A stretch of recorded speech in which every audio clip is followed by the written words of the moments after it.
So moving on to actually setting up the tourniquet, getting it ready for use. So when you first get your tourniquet, it should come in a plastic casing. If it's not in plastic, I would send it back and ask for a new one because you have no idea if it's been used or not beforehand.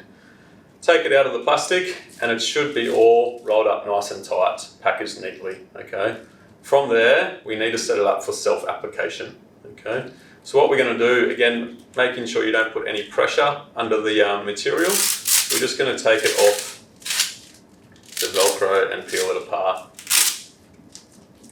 From there, just making sure that everything again is in nice working order. We're then going to turn the tourniquet over so the pressure bar is facing uppermost towards the sky, and we're going to start to feed it through the buckle at the top there.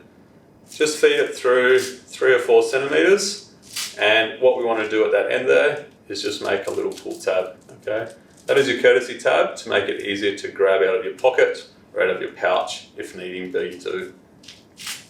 From there, we're just going to pull that tail about 10 or 12 centimeters through that buckle and then put it back on that Velcro, okay?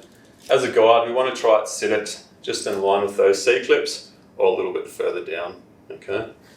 From there, all we do is we just grasp with our underhand that loop and we put it back on the shiny side. It's really important to note that there's no Velcro touching Velcro, okay? This will become apparent when you try to apply it to yourself later.